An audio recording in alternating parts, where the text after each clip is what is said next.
dès le début, il a fallu s'accorder vraiment sur ce qu'on faisait en décor réel et en décor d'animation.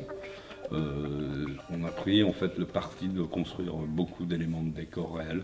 Évidemment, dans le décor de l'usine par exemple, on a construit une partie, au départ on devait juste avoir un ascenseur et tout se faisait sur fond vert, mais finalement avec la comédie qui est venue se rajouter, il a fallu quand même recréer une petite partie et le finir en fond vert sur les plans larges. En fait la base qu'il fallait recréer vraiment pour le décor du labo principalement. Donc là c'était un petit challenge parce que c'était assez compliqué finalement d'arriver à matcher l'ancienne version du dessin animé, de se mettre d'accord en fait sur l'artistique. Le temps de construction, de réalisation, c'est en gros sur 2 mois, sur 8 semaines. Évidemment avant la préparation, on travaille pas mal avec Thomas au niveau des lumières pour se caler les choses impeccables. On a eu une relation très proche parce que lui a voulu faire des essais assez rapidement évidemment pour voir ce que ça pouvait donner à l'image et on travaille en permanence avec lui vu qu'il utilise des fiches particuliers, etc.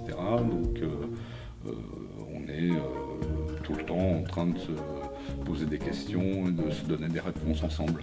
Voilà. Et avec Lucho aussi à la réalisation bien sûr. Je crois qu'en fait on a travaillé, c'est un travail d'équipe avec donc les réalisateurs de la 3D et on s'est entendu en fait ensemble, on a recherché ensemble les bonnes idées, quand même une contrainte c'est la technicité disons des choses donc qu'il a fallu mettre en place et donc ça a été en permanence en fait une collaboration. Ah ben, je ne connaissais pas Code Lyoko, parce que c'est pas vraiment de ma génération, mais je me suis mis dans l'histoire assez rapidement parce que je trouvais de toute façon vraiment un challenge intéressant de réaliser ces décors.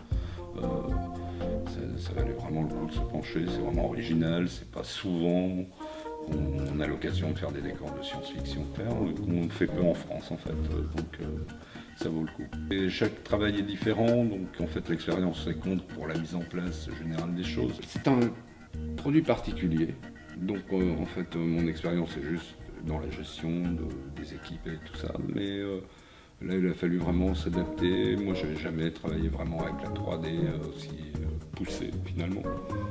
Dans mon métier où je fais des choses très différentes les unes des autres, mais là ça valait vraiment le coup de se pencher. Et puis, le fait de travailler aussi avec le dessin animé, avec la 3D, c'était, je pense, vraiment une chose intéressante à faire.